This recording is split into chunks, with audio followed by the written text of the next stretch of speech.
Hello everybody, Hawkflight120 here. So today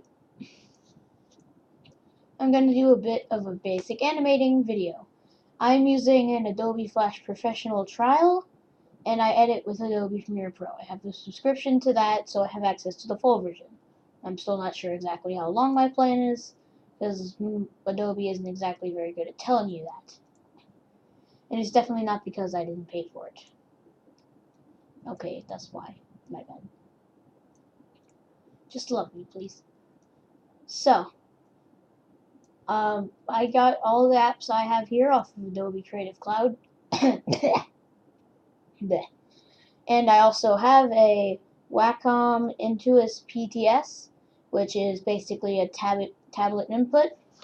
If I can find my pen around here. Okay, sorry. So as you can see, right now I'm using my Intuos.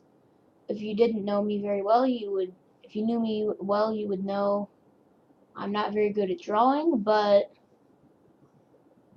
you give me a tablet PC. Sure, I'm still not the best artist in the entire universe, but I'm a little bit less of a failure with a pen tablet. So I use this because then I can draw out frame by frame stickmen. So we're going to launch Adobe Flash Professional, which you can use for animations, you can use for making GIFs, you can use for making like artwork for programs, like you could make things like, I don't know, your own video player, the artwork for a video player in here. See trial.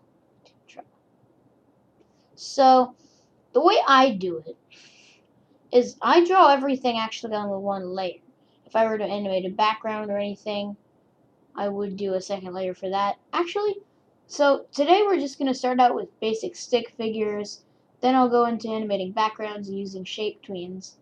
But today, since this is a basic video, I'm just going to start out with frame by frame drawing. So as you'll see, you already have a marker down here on the timeline. If I just kind of scroll over, come over here. Okay, so if you see all these boxes are normal and then they have a thing in them, that means there's a frame there. So if there's a frame, go ahead and draw yourself a stick figure. I went up into view, snapping, and I said snap align, snap to guides, and snap to objects. So that way it looks clean and professional-ish.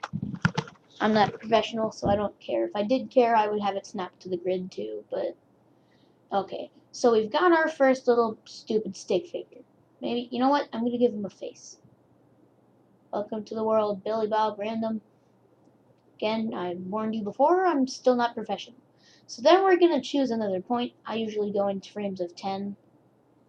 Then I'm going to right click and say insert keyframe. Now, if I didn't want to change what Mr. Billy Bob looked like, I could just drag him around to change the frame. But I'm going to undo both of those because I want to have a sword magically appear in Mr. Billy Bob's hand. Which means I'm going to go back to paintbrush and change the color to black, I guess.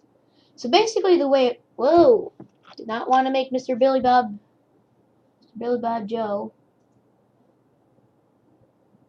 So the way it works is each frame is a separate photo image. You can change each photo image and then it'll roll through each other. I'll demonstrate how that works for those of you that are new to animating. If you've done any animating before, you know the basic principles, but so that's Little Derpy Sword. Sorry, still not the best artist. So if I scroll back, you'll see the sword goes away. And now it shows up when you get to frame 10. And you see that box is where the effects of the last circle, that's how far they go. And then at frame 10, they change. Then if, say, we were to scroll up to frame 20 and insert a keyframe, now if I felt like it, I could, say, draw a sword in Mr. Billy Bob's other hand. So now if I scroll back, anytime before frame 20, anytime between frame 10 and frame 19, he will have only one sword. At frame 20, he gets another sword. Anytime before frame 10, he has no swords. I hope you get the principles, but if I hit enter and play it, you'll see one sword, two sword.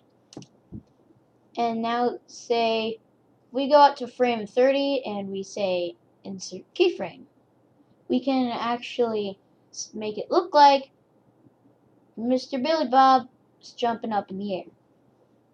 And I used an arrow tool for that, and then the brush tool for drawing and erasing.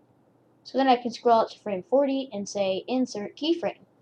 And then I can put Mr. Billy Bob on the ground again. If we play that back, we'll get a sword, jump in the air, jump down. Of course, it's kind of hard to animate all the frames in between. If you want to do that, I'll demonstrate that in the next video. But since this was just a little bit of a basic, I know I'm not the best at explaining, but hopefully from my examples here you can work it out for yourself. See, he'll jump back up into the air randomly, then he'll be down there, then he'll lose a sword, then he'll lose another sword, and then he'll just be there.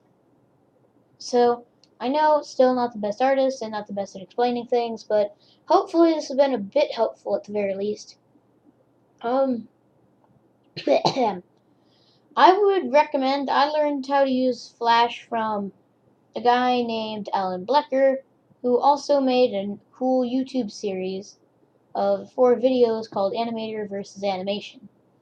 The great thing is the main storyline is a stick figure that he draws goes psychopath and tries to destroy his computer. The amazing thing was he animated all in Adobe Flash. But the coolest part about it is that on his computer sometimes he would pull up Adobe Flash and try to draw a bazooka and shoot the thing. But that just amazes me because he's animating an animator in an animator, if you get what I mean. He's animating this whole window here in this window. I hope I'm not confusing everybody. I don't know how he did it. I watched a couple behind the scenes, but it's still I still cannot comprehend how he did that. Oh, so that's how you scroll it. Whoops. Well, I'll see you all next time for my next basic tutorial on animating with Adobe Flash. And maybe eventually I'll do some with Pivot and Stygiz too. By the way, they're both free, no trials, no nothing, no expenses ever. If you want simpler stick figure with a little bit less customization, try that instead, maybe. But with this you can animate even fancy things and make stuff look professional, so I stick with this mainly, but I use Stygiz if I'm feeling lazy. Anyway, sorry, I'm probably babbling on a little bit too much for beginners, but that's just me. YOLO! That's actually a true statement. Anyway, please like and subscribe if this helped you. I'm going to be quite honest with this one. If this didn't help you at all and perhaps even made your view of animating even worse, then go ahead. Leave a dislike. Why? Oh, just leave me here, please.